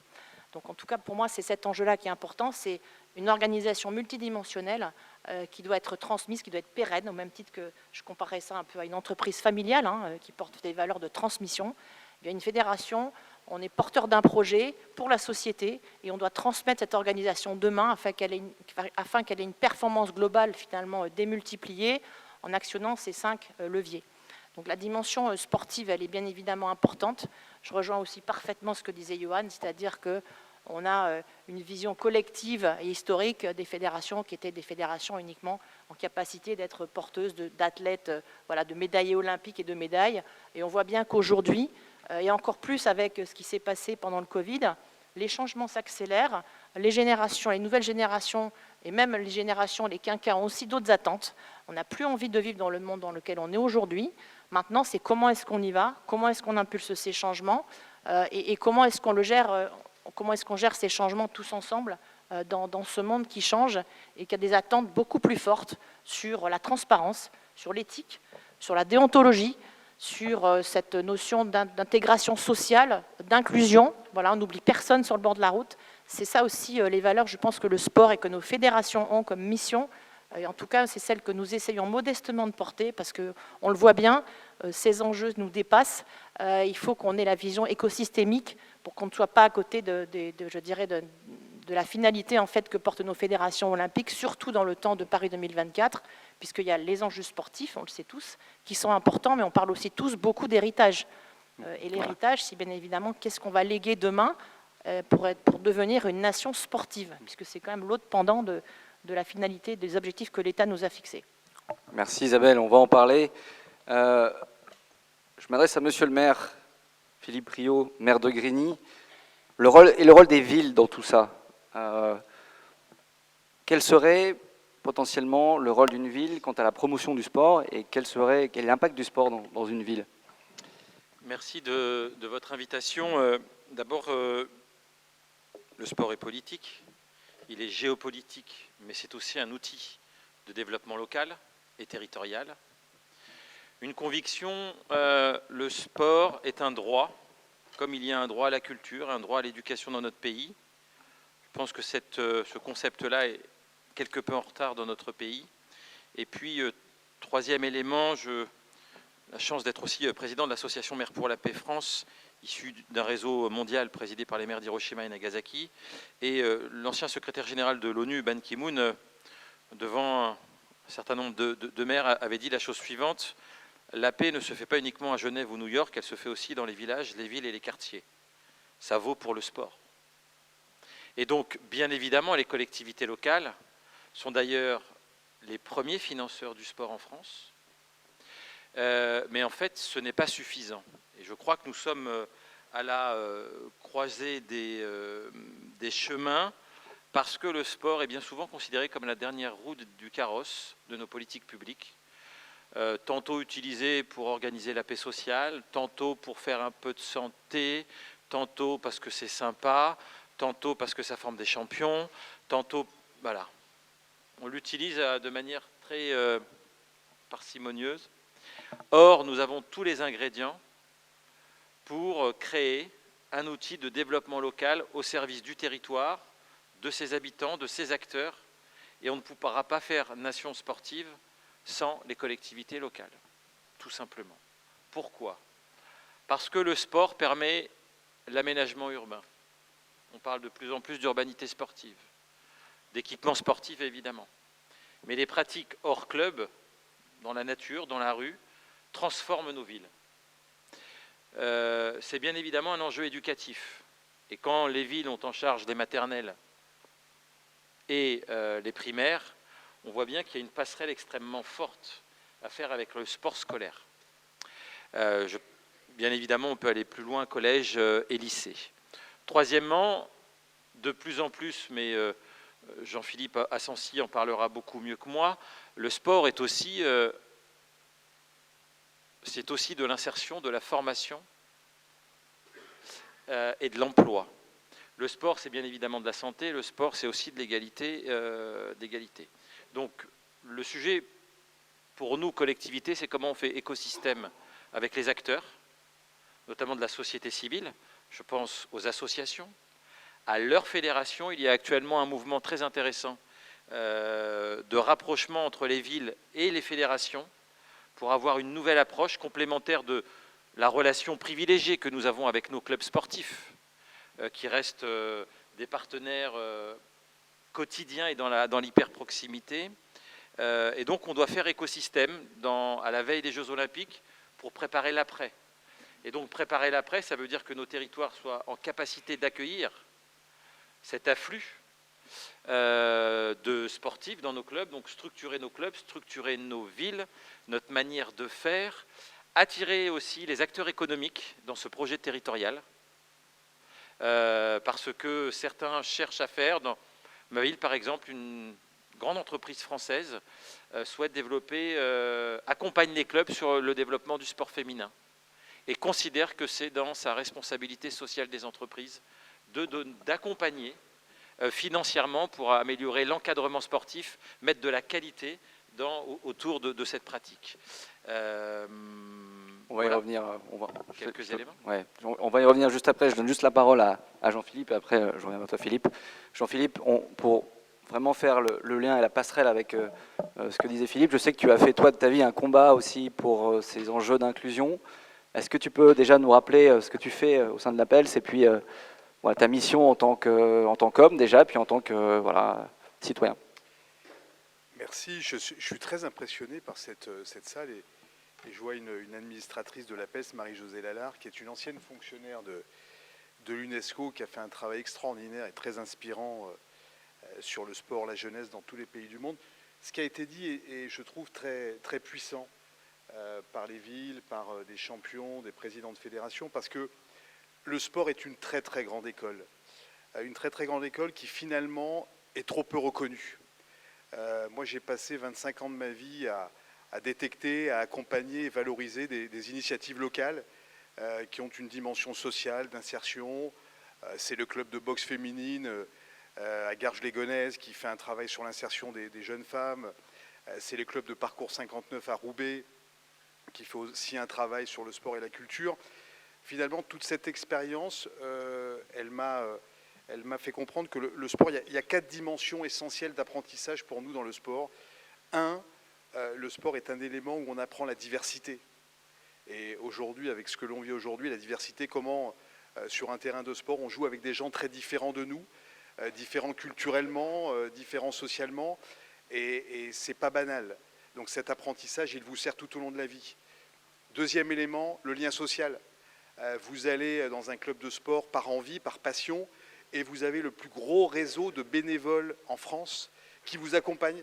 Ce sont des hommes et des femmes qui s'occupent d'enfants qui ne sont pas les leurs et qui vont tisser ce lien de solidarité. Troisième apprentissage majeur, le défi permanent. Toutes les semaines, on organise une rencontre sportive, que l'on soit champion olympique comme Arnaud ou champion départemental comme certains d'entre vous, eh bien, on prépare avec ses collègues, on prépare la rencontre sportive et on apprend un certain nombre de choses à travailler collectivement. Et troisième élément, gagner, savoir se maîtriser. On apprend la maîtrise de soi. Dans la défaite, on apprend à rester digne. Dans la victoire, on apprend à pas trop en faire. Et finalement, ces 4 apprentissages, ils nous ont permis à nous de se lancer, il y a une dizaine d'années, un nouveau défi de dire, finalement, tout le travail éducatif qu'on fait dans les clubs, comment faire en sorte que ce soit aussi un travail pour l'insertion professionnelle. Parce que la chose la plus difficile dans les territoires compliqués, c'est le fait que vous avez des jeunes qui sont coupés du monde professionnel et que le métier qu'on a créé des coachs d'insertion par le sport, c'est d'aller chercher ces jeunes et de restaurer le lien de confiance. Donc finalement, on a lancé il y a une dizaine d'années un programme qui s'appelle Déclic Sportif, qui est un programme d'inclusion par le sport. Dans les villes les plus dures de France, on est à Garges-les-Gonesse, on est à Marseille, on est à Vaux-en-Velin, on est au Havre, on est à Roubaix, on est à Calais. Et finalement, on a été à la recherche de tous ces jeunes qui ont un talent fou. Certains sont sous le toit du monde sur le sport de haut niveau. Hein. La plupart beaucoup de grands champions français viennent de ces territoires prioritaires. Et pourquoi ils ne seraient pas aussi sur le toit du monde dans le monde de l'entreprise? Donc on fait ce travail, on va rechercher ces jeunes dans les clubs de sport. On a mis en place tout un parcours autour de ces soft skills dont j'ai parlé tout à l'heure. Et puis on va jusqu'à l'insertion professionnelle, c'est-à-dire qu'on a été chercher des entreprises. Beaucoup d'entreprises aujourd'hui recherchent des jeunes, donc on est tombé par hasard sur les banques. On vient de signer le 500e CDI il y a quelques jours, donc ça veut dire qu'on fait toute cette chaîne de valeur sur un territoire donné, par exemple à Garges-les-Gonesse où on est présent. On accompagne 150 jeunes par an, on va les chercher, on les forme, on les accompagne et on les met dans le monde de l'entreprise. D'autres ont suivi le pas. D'autres fédérations sont aujourd'hui en train d'enclencher aussi les choses. La fédération de voile, de boxe, d'athlétisme. Il y a une formidable ambition autour de cette idée d'inclusion par le sport. Et c'est vrai qu'à quelques mois maintenant des Jeux Olympiques, on se dit que c'est peut-être un élément fort que celui de l'inclusion par le sport, de faire en sorte que tout cet écosystème qui est là présent ici avec des entreprises, des collectivités locales, des fédérations, puissent enclencher le pas et qu'on puisse collectivement se dire que peut-être que le grand défi de demain, c'est de faire en sorte que le sport devienne un fantastique lieu de recrutement et d'accompagnement des jeunes. Merci Jean-Philippe. Tu parlais justement d'inclusion et je retourne vers Isabelle. Donc il dit inclusion, dit aussi féminisation et dit aussi, je crois, la Fondation Impact 2024. Est-ce que tu peux nous parler un petit peu de ce sujet, Impact 2024 ? Oui, bien sûr. Comme vous l'avez compris, notre fédération, on a démarré, on est parti de loin, mais pour autant, on avait une ambition qui était celle de répondre à la promesse sur laquelle nous avons été élus par nos clubs, et donc de déployer le projet de performance sociétale et sportive. Donc dans ce projet, il y avait toute une partie, bien évidemment, sur cette notion d'inclusion, de permettre à tous les jeunes de pratiquer notre sport, puisque historiquement, le hockey, c'était une pratique plutôt élitiste. Et nous, notre projet visait à être plutôt disruptif et transformer notre fédération pour être finalement plus dans les standards de ce qui se passe dans 122 pays dans le monde et d'avoir une pratique féminisée, mixte, puisqu'on est sur un sport qui est paritaire au niveau mondial. Donc on avait un chemin important à parcourir. Donc on a d'abord fait un premier accompagnement, on s'est fait accompagner par un cabinet qui a été financé par l'AFDAS qui s'appelle BL Evolution, qui nous a aidé à faire un diagnostic, un état des lieux sur notre démarche RSO, et puis derrière à pouvoir enclencher des actions en lien avec le projet politique sur lequel on avait été élu. Donc au travers de cette démarche, on a du coup derrière sollicité le fonds de dotation Impact Paris 2024 sur un projet qui était totalement en phase avec à la fois le projet politique et l'état des lieux, et qui visait à travailler sur deux axes, qui étaient de dire on va travailler d'abord sur la formation et puis aussi sur la conquête de nouveaux publics, à condition que ça ait du sens et que ça serve aussi à l'intérêt général. Donc la finalité, c'était de soutenir un projet qui portait le sujet du hockey, mais avec un impact social, enfin à des fins d'impact social. Donc on a présenté en fait ce projet-là sur ces deux axes, la formation. Pour nous, c'était important de former des jeunes qui étaient parfois soit en décrochage scolaire ou qui souhaitaient s'orienter vers les métiers du sport sur des métiers d'animateurs socio-sport. Parce que derrière, on souhaitait faire la promotion aussi et mettre en avant la capacité de notre sport à faire du hockey inclusif et à proposer aussi des activités de hockey santé, mais donc former des jeunes sur ces métiers du sport. Donc ça rejoint ce que disait Jean-Philippe. Et on a travaillé du coup sur ce sujet-là, pas tout seul non plus, parce qu'effectivement, on n'a pas toutes les compétences au sein de notre fédération, et puis surtout qu'on avait des acteurs en France qui étaient déjà hyper engagés sur ces sujets-là, qui avaient de l'expertise et avec qui on était complémentaires. Donc on s'est rapproché notamment d'acteurs comme l'UFOLEP, notamment pour toute la partie formation, sur la partie animateur, sur le socio-sport et insertion, et puis aussi on a travaillé avec Sport dans la ville, parce que là aussi, notre projet via la féminisation, c'est de permettre à des jeunes filles de pratiquer du sport et de s'émanciper grâce au sport. Et bien évidemment en pratiquant du hockey, mais pas seulement. Donc le UFOLEP répondait aussi parfaitement, et on est complètement complémentaires avec eux, parce que les valeurs qu'ils portent dans leur ADN, on les comprend et on y adhère aussi, et on souhaitait vraiment avoir des partenariats avec des expertises complémentaires. Donc c'est dans ce champ-là qu'on a travaillé. On va déployer ce projet, on a commencé à le déployer sur nos ligues, qui sont les représentants de la fédération dans les territoires. Et la finalité de tout ça, c'est bien d'être proche des clubs, puisque c'est nos clubs qui font vivre nos fédérations, il ne faut pas l'oublier. Ce sont nos clubs qui font naître des vocations dans les métiers du sport, qui font naître des vocations pour des dirigeantes ou des dirigeants, qui font naître des vocations pour être éducateurs sportifs ou pour être sportifs de haut niveau. Donc c'était vraiment ce sens-là qu'on voulait donner à ce projet, c'est le décliner dans nos clubs pour accompagner aussi nos bénévoles dans cette transformation qu'on est tous en train de vivre et que nos fédérations doivent accompagner. Donc ça a vraiment été le sens de ce projet, et on a eu la chance d'être soutenu par ce fonds de dotation de Impact Paris 2024. Merci Isabelle. Dans la continuité de ce qu'on était en train d'évoquer, Philippe, en préparant cette conférence, je suis tombé sur un très beau projet de la ville de Grigny, celui de la Cité olympique. Est-ce que tu peux nous en dire quelques mots? Et on te laisse la parole, vas-y. D'abord, très rapidement, la particularité, tous les maires vous diront que leur ville est particulière et singulière, ce qui est vrai. Parfois avec des choses positives, parfois avec des choses un peu plus difficiles. Grigny est la ville métropolitaine la plus pauvre de France. 50% de la population vit sous le seuil de pauvreté. Et donc, la question de l'accès au sport est un sujet. La licence est un obstacle à la pratique sportive en club de manière encadrée avec des bénévoles et des professionnels. Et donc cette cité olympique, c'est réfléchir ce que nous n'avions pas fait, je crois vraiment historiquement, les collectivités locales. J'ai parlé d'aménagement, d'école, de santé,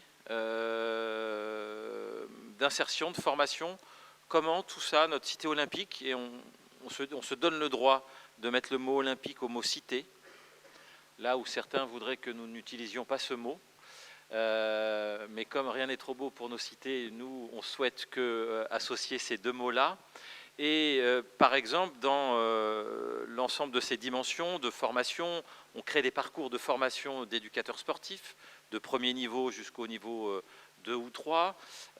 Et sur l'accès au sport, peut-être le plus emblématique de cet écosystème de politique publique qui se croise, c'est celui tout simplement de l'aide à l'accès au sport.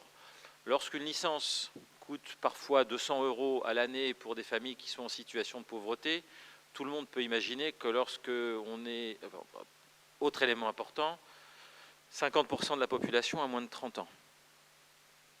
Donc très jeune et très pauvre.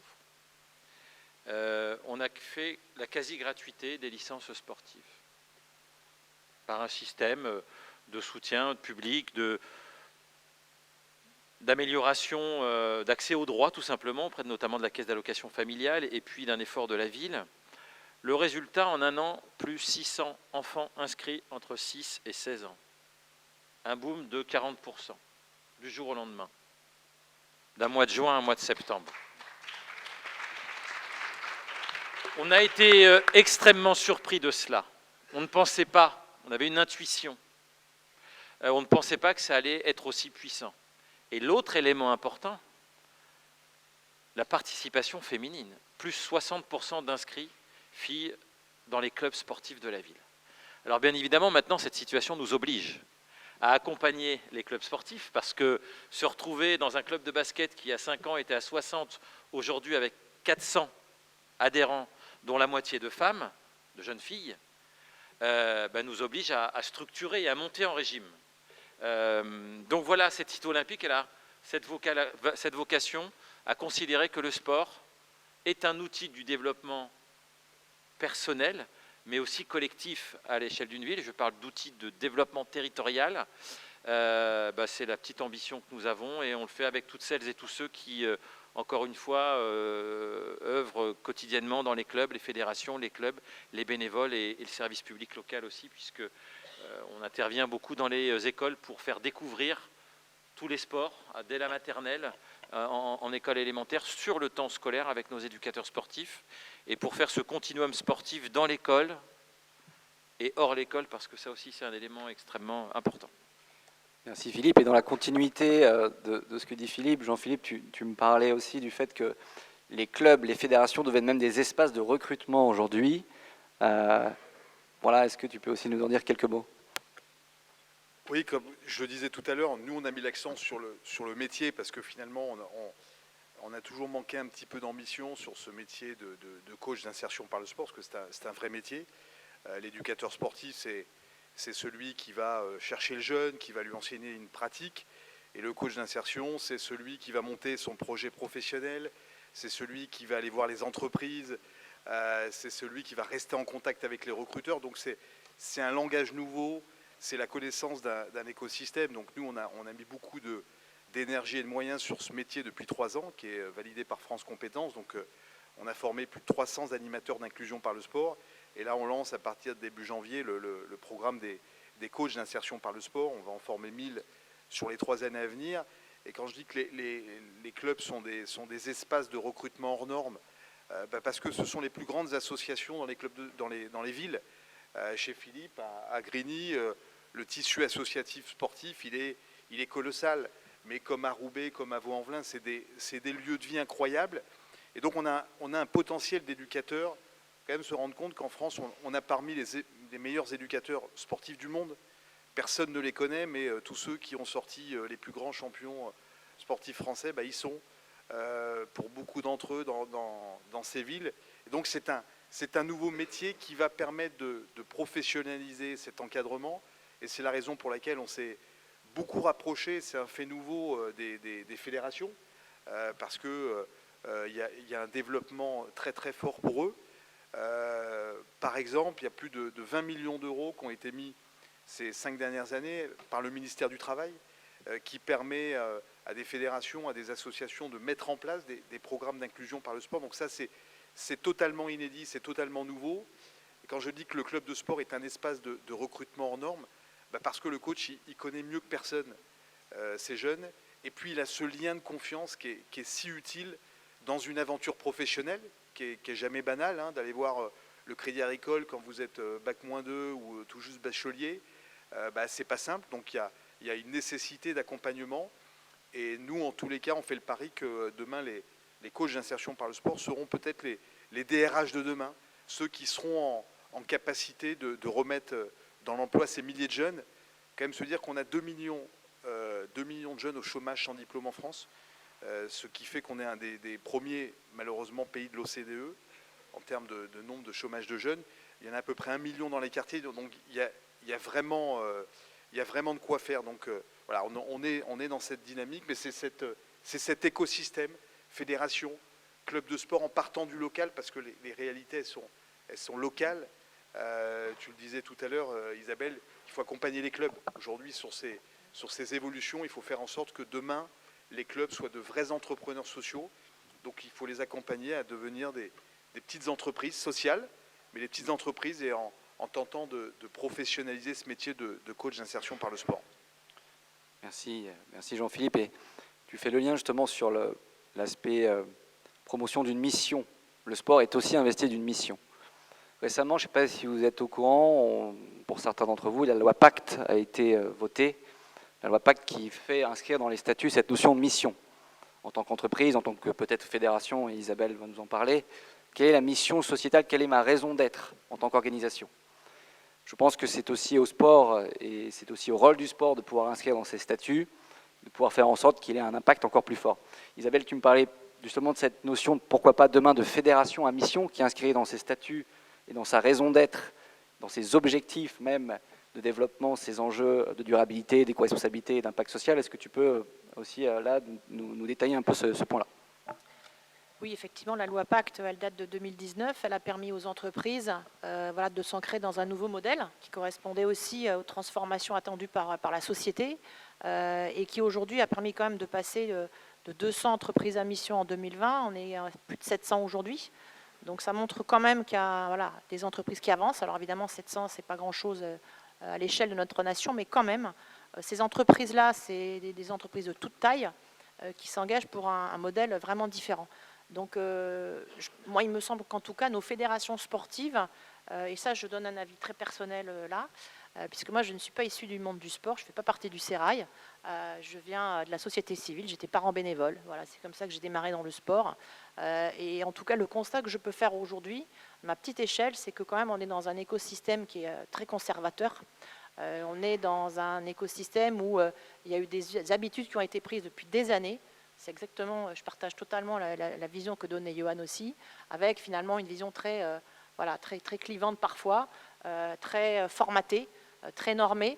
Et quand on sort du cadre, eh bien c'est compliqué. C'est ce que disait aussi Arnaud sur la partie athlète. Il ne faut pas sortir des rangs. C'est compliqué d'avoir une parole. Sauf qu'aujourd'hui, c'est quand même ce qu'on attend aussi d'une fédération sportive, c'est qu'elle porte un projet sociétal qui correspond aux attentes en fait, des jeunes, des seniors, des citoyens. Donc je trouve qu'effectivement, en tout cas moi c'est le vœu que j'ai, alors à l'échelle de ma fédération, j'espère pouvoir mener ce projet, encore une fois à mon échelle, parce que voilà, c'est un projet de fond, c'est pas juste l'écrire sur un site internet, en tout cas moi je m'y refuse, il vaut mieux ne rien faire que de faire ça, mais en tout cas c'est travailler à cette trajectoire pour que demain on puisse avoir en tout cas une fédération ou des fédérations qui ont véritablement une raison d'être, qui ne sera pas uniquement de l'affichage, mais qui sera véritablement voilà, le sens qui sera donné et qui correspondra aux attentes de la société et de tous les collaborateurs et de toutes les parties prenantes qui rayonnent autour de nos fédérations sportives. Vous le disiez, hein, les fédérations et le sport, c'est un enjeu politique. Il ne faut pas se leurrer. Oui, le sport, c'est clairement un levier politique important. On l'a vu dans le choix des sites olympiques, on le voit dans le choix des sites pour des Coupes du Monde. On ne peut pas dire que le sport n'est pas politique parce qu'il l'est. Il a un impact géopolitique très important, sauf qu'il y a parfois c'est décorrélé entre les moyens qui sont mis des fois au niveau mondial sur ces choix-là et les moyens qu'ont les nations d'agir sur ces choix. Nous, en tant que fédération nationale, on est soumis à ça vis-à-vis de nos fédérations internationales et vis-à-vis aussi du CIO. Donc, il y a voilà, ces relations-là, il ne faut pas se leurrer, ça nous impacte. Quand on veut faire bouger les choses, je prends un exemple dans ma fédération sur la partie infrastructure environnementale, notamment les terrains de hockey, qui ont un impact environnemental sur notamment le mouillage. Eh bien, c'est assez compliqué parce que derrière, on a des équipementiers, des relations business, des sponsors, et qu'on a uniquement notre capacité de plaidoyer, notre capacité d'influence, notre capacité de nous mobiliser entre plusieurs fédérations, ou via des fois le CNO, pour porter, en tout cas pour essayer de faire bouger les lignes. Voilà. Donc, plus on est d'acteurs, parce que cette vision-là, elle doit être écosystémique, et plus on aura de puissance, en fait, pour pouvoir faire bouger les lignes. En tout cas, c'est ce à quoi je crois. Et encore une fois, c'est vraiment un avis personnel. Merci Isabelle. Et pour rebondir sur justement cette thématique politique, c'était il y a quelques jours le Salon des maires. Je ne sais pas si toi, Philippe, tu y étais. Est-ce que le sport a sa place au sein de ce Salon des maires? Et sinon, s'il n'a pas la place, quels est aussi, selon toi, les principaux freins à l'intégration des politiques sportives dans les villes? Ça l'a été dit par tout le monde, on est à la croisée des chemins sur la place du sport dans la société. Et donc, nos territoires les maires, les collectivités locales sont traversées par cela. Soit nous continuons à être des subventionneurs, un peu au gré, je sais pas, de la mode sur des sports, sur des choses, ou bien on considère que le sport a une place entière, elle est multifactorielle, et on structure sur le temps, parce qu'une politique, c'est pas la baguette magique, c'est structurer des politiques publiques dans le temps, et des fois, ce sont même pas nous qui récoltons les fruits des politiques que l'on porte. Et donc, il faut avoir cette vision à long terme, parce qu'on ne crée pas une nation sportive à coup de slogans, ou comme disait le général de Gaulle, on saute comme des cabris et ça va se passer, c'est pas vrai. Aujourd'hui, nous sommes très en retard, le monde sportif le dit, le monde politique est montré du doigt sur le retard pris par la France sur un tas de choses. On espère que les Jeux Olympiques vont nous permettre de faire, quand même les uns et les autres, un certain nombre de craintes. Je rappelle qu'il y a un peu plus de 2 ans maintenant, le comité interministériel des villes, la moitié du gouvernement s'est réuni à Grigny pour le plan de relance pour les quartiers populaires. Nous avons proposé un truc assez hallucinant, un plan de rattrapage d'équipements sportifs, parce que ce sont dans les villes populaires, là où il y a le moins d'adhérents dans les clubs, qu'il y a le moins d'équipements sportifs en France. Et donc il y a des carences en matière d'équipements sportifs en France. Bien évidemment, ce moment-là n'a pas permis de résoudre le problème. Il ne va pas nous falloir 1 an, 2 ans, 3 ans, une annonce, 2 annonces, mais 5, 10 ans. Et on a du mal à rattraper le retard que la France a pris à l'échelle nationale, mais aussi à l'échelle des collectivités territoriales. Donc, j'ai espoir que le moment Jeux Olympiques, l'héritage dépasse bien évidemment les JO 2024, les JOP 2024, y compris en matière d'équipement de structures paraolympiques. Et donc c'est l'après, moi, qui m'intéresse, plus que l'événement, sur comment notre pays est en capacité de porter cela. Et puis peut-être 2 petites choses très rapides qui me paraissent importantes. Dans une ville populaire, vous voyez dans l'actualité ces drames de rixes entre jeunes. Si bien évidemment, vous allez me dire, mais quel rapport avec le sport? En fait, le sport est aussi un outil de prévention. Alors, il ne faut pas l'utiliser que comme ça, évidemment, mais dans ma ville, lorsqu'il y a 2 quartiers, celui de la Grande Borne et celui de Grigny 2, quand il y a des tensions extrêmement fortes, eh ben, on se met en alerte avec les bénévoles du club de foot, parce qu'ils ont le même maillot le reste du temps. Et cette appartenance commune, faire unité à travers la pratique d'un sport, est un élément extrêmement important pour lutter contre ce phénomène de société qui est d'une horreur sans nom, qui se développe. Et donc voilà, bien évidemment, on n'y arrive pas toujours, demain ça peut arriver, mais c'est un peu comme les trains en retard, hein. On ne parle que de les 10% qui sont en retard, les 90% des trains, en matière de RIC, c'est la même chose. On règle 90% des situations, et le sport a un rôle extrêmement important dans cette connaissance de l'autre et dans ce partage en commun. L'autre élément, je reviens sur la question de la pauvreté, en fait. Ce que je vous disais tout à l'heure, j'ai retrouvé une phrase d'un joueur de foot un peu illustre, même énormément, puisqu'il s'agit de Pelé, qui disait la chose suivante, et le sport a une place particulière dans cela. La pauvreté vous dépouille du respect de soi, de la confiance en soi. La pauvreté, c'est la peur, non point la peur de la mort, qui, bien qu'inévitable et raisonnable, c'est la peur devant la vie. Et c'est une peur terrible. Je trouve que le sport vous fait dépasser cette peur de la vie. Et au contraire, le sport, c'est une joie de vivre. Et ça amène de la dignité humaine. Et voilà en quoi le sport est politique aussi. Merci beaucoup pour ce témoignage. Et donc forcément, toi Jean-Philippe, qui travaille aussi sur ces solutions, sur ces manières de rendre un peu plus de cohésion dans parfois des quartiers difficiles, comment toi tu vois l'évolution et comment tu vois la place du sport finalement dans la société, dans ces résolutions de problématiques sociétales?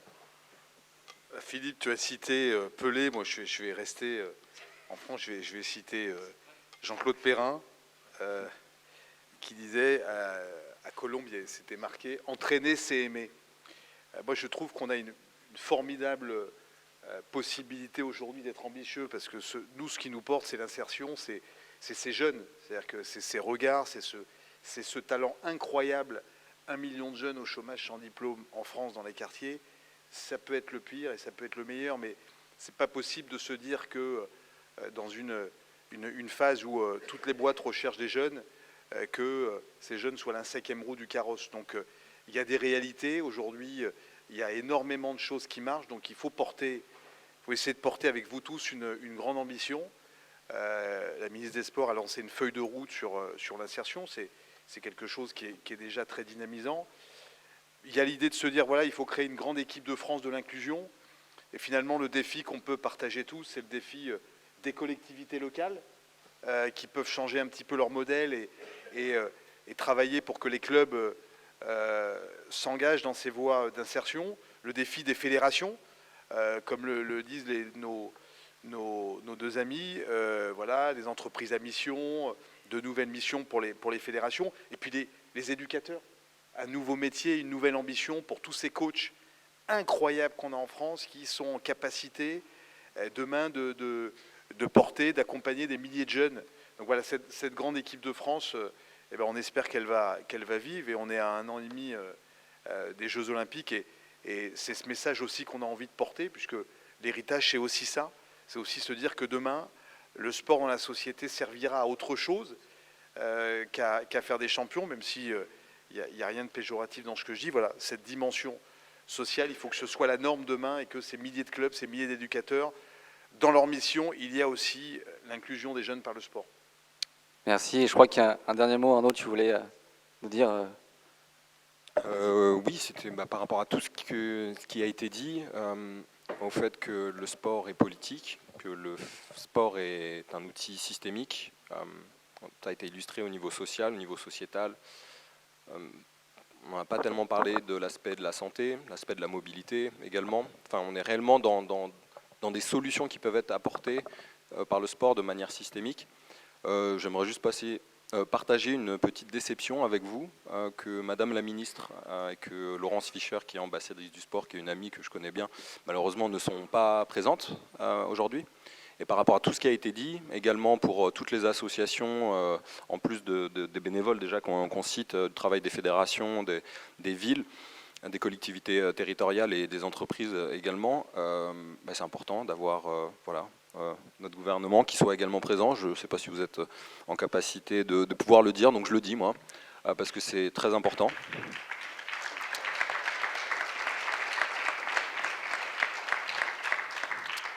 Et encore une fois, que ce soit sur la problématique environnementale, que ce soit sur les problématiques sociales et de société, on ne peut y arriver qu'ensemble. Donc voilà, j'aimerais terminer sur cette note, en tout cas juste par rapport à cette belle table ronde pour la première fois à l'UNESCO. Je le rappelle, c'est quand même génial de pouvoir être présent aux universités de la Terre. Merci, et merci à tous et merci à tous les intervenants.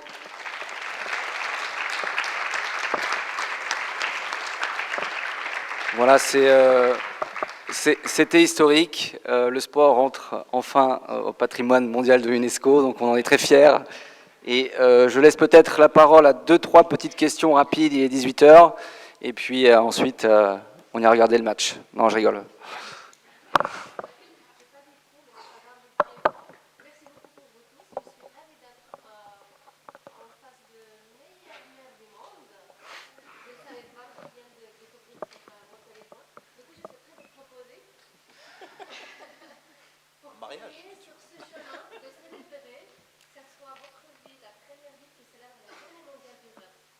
La journée mondiale du rêve. Bon, on terminera par cette très beau moment poétique. Est-ce que dans la salle, il y a une ou deux dernières questions, ou est-ce que tout a été dit? Tout est clair? Ah, une question par ici. Moi, j'ai une question. Tout était passionnant, j'aurais 100 000 questions, mais il faut en poser qu'une seule, vu l'heure. Je pensais aux sportifs de haut niveau et au témoignage que vous avez fait, Arnaud, sur votre rôle d'ambassadeur. Et quel rôle les fédérations pourraient jouer auprès de ces sportifs de haut niveau pour les inciter à devenir des ambassadeurs? Est-ce que vous pensez, vous, les présidents de fédé, que ça pourrait être une de vos missions ou est-ce qu'il faut laisser les sportifs décider d'eux-mêmes? En tout cas, je pense que notre mission, c'est de leur proposer effectivement d'être des acteurs. C'est déjà le cas en fait sur les sportifs de haut niveau. Dans les conventions qu'on signe avec eux, ils ont un rôle d'ambassadeur dans nos clubs, hein, puisqu'ils ont été formés par des éducateurs dans leur club. Et nous, on tient vraiment à ce qu'ils gardent ce lien avec ces clubs formateurs, parce que derrière, c'est d'autres jeunes qui peuvent faire rêver, qui peuvent accompagner, avec qui ils peuvent s'amuser. Hein, parce qu'encore une fois, en France, il n'y a que 23% des jeunes qui veulent faire du sport de haut niveau. Donc il faut aussi que nos sportifs de haut niveau soient les meilleurs ambassadeurs du sport au sens large. Après, sur le rôle des athlètes et leur voix, encore une fois, c'est un avis personnel, mais je pense que nos fédérations doivent aussi être en capacité de les accompagner dans les voies qu'ils vont porter. Ils ont un rôle très important, même si parfois ça peut coincer. Eh bien, je dirais que c'est aussi notre job, et ça, moi, je trouve que ça serait vraiment un peu une révolution, mais pourquoi pas, puisqu'on est dans ce schéma-là, de les accompagner aussi dans leur prise de parole. La seule limite qu'on va voir à ça, bien évidemment, vous l'imaginez bien, c'est la partie politique au sens large, de notre mission en tant que fédération, puisqu'on a un contrat de délégation qui nous oblige aussi à certains cadres de parole. Mais il y a quand même aussi la liberté individuelle, et je trouve qu'il n'y a rien de plus beau que tous ces athlètes qui, dans toute l'histoire, ont marqué leur époque, parce qu'ils ont pris cette prise de parole, ils ont eu cette liberté. Alors parfois, ils l'ont payé cher, c'est ce que disait Arnaud, mais je trouve que c'est là aussi où le rôle des fédérations, c'est de les accompagner à ce que, justement, ça leur coûte pas cher. Merci Isabelle. Tu veux ajouter un petit mot, peut-être, Johan, ou alors Oui, même si la question a été posée aux fédérations, peut-être dire aussi que les collectivités locales, moi je ne le fais pas parce qu'on n'a pas de sportifs de haut niveau, ça va venir bientôt, vous allez voir, bientôt. Mais les collectivités un peu à géométrie variable, mais lorsqu'il y a un sportif dans un département ou dans une région ou même dans une ville a des résultats inscrits, ce qu'on appelle sur les listes nationales, souvent il est aidé financièrement et en contrepartie, il a ce statut, en tout cas cette vocation à devenir ambassadeur du sport. J'en profite pour dire que c'est quelque chose que je ne connais pas, le sport de haut niveau. D'ailleurs, en matière de sport, moi je suis croyant non pratiquant. Meilleur maire du monde comme ça, ouais. C'est un meilleur maire de l'univers. Ouais. Mais j'ai été sauvé par un éducateur sportif aussi, c'est pour ça. Bon, je voulais dire, fondamentalement, les sportifs, à part quelques-uns qui vivent très bien de leur sport, Arnaud, pas. Nos athlètes sont maltraités, fondamentalement. Et donc, on leur demande d'être sportivement au top, socialement performants. Les super-héros, au bout d'un moment, c'est compliqué. Et vraiment, il y a une précarité du sportif de haut niveau qui est assez terrible et qui est cachée, malheureusement, par des réussites assez exceptionnelles, mais qui sont, en fait, souvent l'arbre qui cache la forêt. Donc, ça fait partie des sujets. Une nation sportive passe indéniablement, qu'on soit sportif de haut niveau, de hockey sur gazon ou de badminton, l'investissement pour performer dans son sport mérite un soutien. Je ne vais pas parler de revenus universels ou autres, mais quand même, il y a des tâcherons du sport de haut niveau en France, quoi. Et ça, c'est pas juste. Et pour finir, je vais juste relier les deux interventions, parce qu'avant tout, ces athlètes-là, ils nous donnent du rêve. Ils sont là pour nous inspirer, mais ils ne peuvent pas le faire dans n'importe quelle circonstance. Et effectivement, aujourd'hui, est-ce qu'ils ont le temps de s'acculturer aux enjeux pour pouvoir prendre la parole sur ces sujets-là? Je ne citerai pas un certain footballeur très connu, avec des millions et des millions de followers, qui soutient un dirigeant d'extrême droite dans son pays. Tu parles de Neymar? Donc est-ce qu'on veut n'importe quelle prise de parole sur n'importe quel sujet? Évidemment non. Ils sont là pour nous aider à construire le monde de demain. Ils ont une aura que nous, institutionnels, on n'aura jamais. Mais il faut qu'on puisse permettre, comme le disait Philippe, à ces athlètes de vivre décemment et dans le même temps d'avoir du temps pour se former à ces enjeux-là, d'être crédibles sur ces thématiques-là. Et derrière, comme le disait Isabelle, on ne s'invente pas communicant. La prise de parole en public, moi j'ai des athlètes, parfois ils sont tétanisés à l'idée d'avoir un micro dans les mains. Alors qu'il y en a, ils rêvent d'avoir un micro dans les mains. Donc le but, c'est aussi voilà, de les former à ça, mais reste la liberté de parole, et s'ils ont envie de défendre un dirigeant d'extrême droite, ils peuvent le faire. Donc c'est une responsabilité collective de se dire, oui, si demain on veut que le sport change le monde, il faut que ça soit un sport d'équipe. Merci, et merci à tous.